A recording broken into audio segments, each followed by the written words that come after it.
तंत्र बाधा निवारण प्रयोग। नित्यम शुद्धम निराभासम निराकार निरंजनम नित्यबोध चिदानंदम गुरुम ब्रह्म नमाम्यहम। गुरु का जीवन में एक महत्वपूर्ण स्थान है, क्योंकि बिना गुरु के जीवन बिना मांझी के नाव और बिना लगाम के घोड़े जैसा है।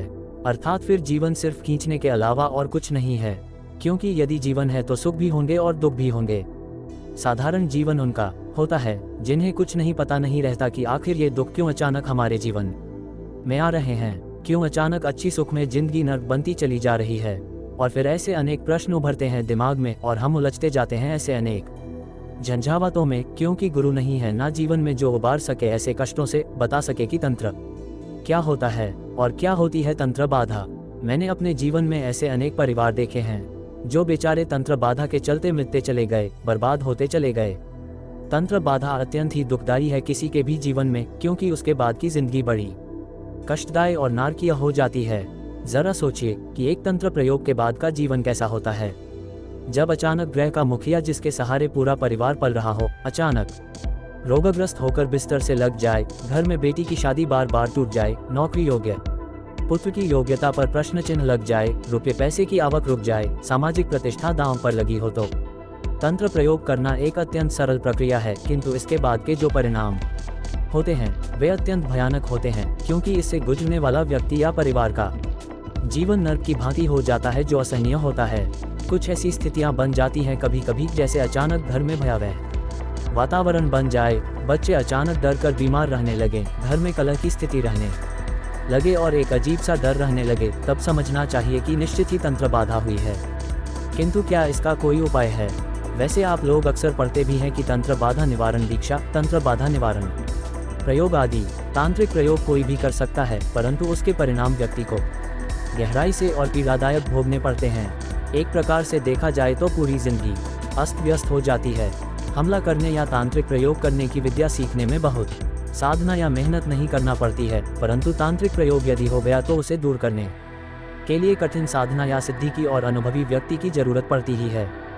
चूंकि अभी हमारे समक्ष अत्यंत विशिष्ट समय का आगमन हो रहा है, जबकि हम ऐसी ही किसी भी समस्या से न केवल मुक्ति पा सकते हैं, अपितु अपने जीवन को ऐसी आने वाली समस्या से सुरक्षित भी कर सकते हैं। वह समय है सूर्य ग्रहण का, है ना? सूर्य ग्रहण को घटित हो जाने पर किया जाता है। सूर्य ग्रहण अर्थात जीवन से किसी भी ग्रहण को दूर कर प्रकाशित करने का समय। ग्रहण काल में की गई कोई भी साधना अत्यंत तीव्रता से फलित होती है।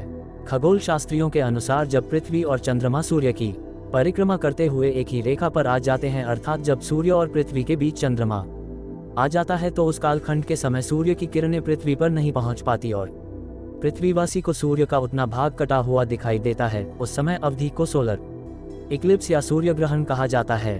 उच्च कोटि के साधक तो कई माह पूर्व से ही सूर्य ग्रहण की प्रतीक्षा करते रहते हैं, क्योंकि सूर्य ग्रहण में किया गया एक भी मंत्र जाप 100 मंत्र जापों के बराबर होता है और साधना में हुई त्रुटि या न्यूनता का प्रभाव शून्यवत होता है। ऐसे सिद्धिप्रद दिव्य क्षणों में साधना संपन्न करने का विचार साधक के मानस में दैवीय प्रेरणा से ही बन पाता है। सूर्य ग्रहण का प्रभाव चंद्र ग्रहण से कई गुना अधिक होता है, क्योंकि चंद्रमा की रश्मियां अपनी स्वयं की नहीं होती, अपितु वह तो सूर्य के प्रतिबिंब के कारण ही चमकता प्रतीत होता है। इसलिए चंद्र ग्रहण के ठीक एक पक्ष बाद आने वाले इस सूर्य ग्रहण पर प्रमादवश, आलस्यवश या अन्य किसी कारण से कदापि भी इस साधना को संपन्न करने से नहीं चूकना चाहिए। यदि ऐसी स्थिति है तो भी और नहीं है तो भी, ताकि भविष्य को भी सुरक्षित कर सकें कि ऐसा प्रयोग हो न सके या ऐसी स्थिति ही न बन पाए, तो भी हमें इस प्रयोग को करना ही चाहिए, है ना? क्योंकि मौका भी है और हमारी परंपरा भी, क्योंकि स्वामी परंपरा के अनुसार हम कोई भी साधनात्मक अवसर को छोड़ते ही नहीं हैं। साधना विधि। ये साधना आप आने वाले सूर्य ग्रहण काल में संपन्न करें। ग्रहण काल अपने आप में एक स्वयं सिद्ध मुहूर्त होता है। चूंकि ग्रहण काल में विशेष पूजा नहीं की जाती, अतः ग्रहण काल में किसी भी विग्रह, यंत्र या मूर्ति का हाथ से स्पर्श न करें। इसके आवश्यक सामग्री हैं एक नारियल, कुमकुम, काजल, काली हकी माला या मूंगा माला और 3 दिए, जो कि सरसों के तेल के हों तो अति उत्तम, या किसी भी प्रकार का तेल हो सकता है। स्नान कर दक्षिण मुख होकर आसन पर बैठ जाएं और मानसिक गुरु पूजन कर 4, 11 या 16 माला गुरु मंत्र की जाप करें तथा गुरु मंत्र समर्पित कर सद्गुरुदेव जी से आज्ञा लें और आशीर्वाद प्राप्त करें। फिर संकल्प लें। अब अपने सामने भूमि पर कुमकुम को जल से गीला कर अधोमुखी त्रिकोण का निर्माण करें और त्रिकोण के तीनों कोनों पर 3 सरसों तेल के दीपक प्रज्वलित कर लें। उसके बाद नारियल को उस पर ऐसे स्थापित करें कि उसके पूंछ ऊपर की ओर हो। फिर काजल से निम्न मंत्र बोलते हुए 7 बिंदियां नारियल पर लगावें। मंत्र: ओम एम ह्रीम मम समस्त तंत्र दोष निवृत्ति ह्रीम एम फट। अब काली हकीक माला अथवा रुद्राक्ष या मूंगे की माला से इसी मंत्र की 11 माला जाप करें और इसके पश्चात गुरु मंत्र की 4 माला जाप कर सद्गुरुदेव जी से प्रार्थना करें कि यह साधना सफल हो और हमारे जीवन से तंत्र बाधा दूर हो और हम सदैव सुरक्षित रहें।